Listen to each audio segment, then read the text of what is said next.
కీర్తిశేషులు ఎన్ దానియేలు గారు 1955వ సంవత్సరం ఫిబ్రవరి మాసం 5వ తేదీన చేసిన ప్రసంగం. కొలస్సీలకు రాసిన పత్రిక 2వ అధ్యాయం 5వ వచనం నుండి 10వ వచనం వరకు. నేను శరీర విషయంలో దూరముగా ఉన్నను, ఆత్మ విషయంలో మీతో కూడా ఉండి మీ యోగ్యమైన ప్రవర్తనను, క్రీస్తునందలి మీ స్థిర విశ్వాసమును చూచి ఆనందిస్తున్నాను. కావున మీరు ప్రభు అయిన క్రీస్తు యేసును అంగీకరించిన విధముగా ఆయన యందు వేరుపారిన వారై ఇంటివలే కట్టబడుచు, మీరు నేర్చుకొనిన ప్రకారముగా విశ్వాసమందు స్థిరపరచబడుచు, కృతజ్ఞతాస్తుతులు చెల్లించుటయందు విస్తరించుచు, ఆయన యందుండి నడుచుకొనుడి. ఆయన్ను అనుసరింపక మనుషుల పారంపర్యాచారమును అనగా ఈ లోక సంబంధమైన మూలపాఠములను అనుసరించి మోసకరమైన నిరర్ధక తత్వజ్ఞానము చేత మిమ్మును చెరపట్టుకొని పోవువాడెవరైనా ఉండునేమో అని జాగ్రత్తగా ఉండుడి. ఏలయనగా దేవత్వము యొక్క సర్వ పరిపూర్ణత శరీరముగా క్రీస్తునందు నివసించుచున్నది, మరియు ఆయన యందు మీరును సంపూర్ణులై ఉన్నారు. ఆయన సమస్త ప్రధానులకును అధికారులకును శిరస్సయ్యున్నాడు. పరిశుద్ధుడైన పౌలు చెరసాల నుండి కొలస్సీలకు ఈ పత్రిక రాయించున్నాడు. అతడు వారిని కలుసుకొనలేకపోయాడు గాని వారు ఎట్లున్నారో తెలుసుకోవాలని ఆశించాడు.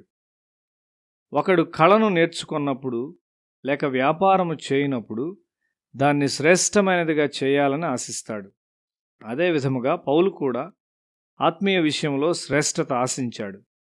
దానిని తన జీవితంలో సాధించాడు. అయితే భక్తి విషయంలో ప్రజలు త్వరగా మరియు సులభముగా సంతృప్తి చెందుతారు.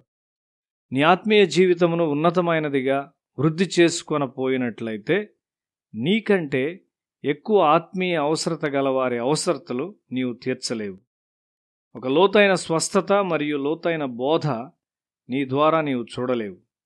నా ఆత్మీయ జీవితమును ఇంకా ఎక్కువగా వృద్ధి చేసి ఉండిన ఎంత బాగుండేడిది అని నా పరిచర్య విషయంలో కొన్నిసార్లు నేను చింతించాను. నా ప్రభు అయిన యేసుక్రీస్తును గూర్చిన అతి శ్రేష్టమైన జ్ఞానము నిమిత్తమై సమస్తమును నష్టముగా ఎంచుకొనుచున్నాను అని పరిశుద్ధుడైన పౌలు చెప్తున్నాడు. జీవితం యొక్క తత్వము ఎంతో పరిపూర్ణముగా వృద్ధి చెందినప్పుడు అది 2 ప్రశ్నలలో నిశ్చయించబడుతుంది. మొదటిది, నాకు నేను ఎట్లు సహాయం చేసుకొనగలను. రెండవది, నా పొరుగువానికి నేను ఎట్లు సహాయం చేయగలను. ఈ రెండింటిని పరిష్కరించిన మనిషి అన్నిటినీ పరిష్కరించును. దేవుని ప్రేమించు మరియు నీ పొరుగువాన్ని ప్రేమించు అని యేసు చెప్పాడు. పొరుగువాడనగా కొన్నిసార్లు మన స్వంత బంధువు అని అర్థం కావచ్చు. మన స్వంత బంధువులకు సహాయం చేయుటకు మనం తగినంతగా వృద్ధి చెందలేదని కనుగొంటాము.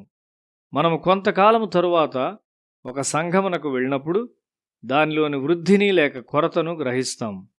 పరిశుద్ధుడైన పౌలు కొలస్సీలను తన భౌతిక నేత్రములతో చూడలేదు. అయితే 6వ వచనంలో, కావున మీరు ప్రభు అయిన యేసుక్రీస్తును అంగీకరించిన విధముగా ఆయన యందు వేరుపారిన వారై ఇంటివలే కట్టబడుచు, మీరు నేర్చుకున్న ప్రకారముగా విశ్వాసమందు స్థిరపరచబడుచు, కృతజ్ఞతాస్తుతులు చెల్లించుటయందు విస్తరించుచు, ఆయన యందుండి నడుచుకొనుడి అని చెప్పుచున్నాడు.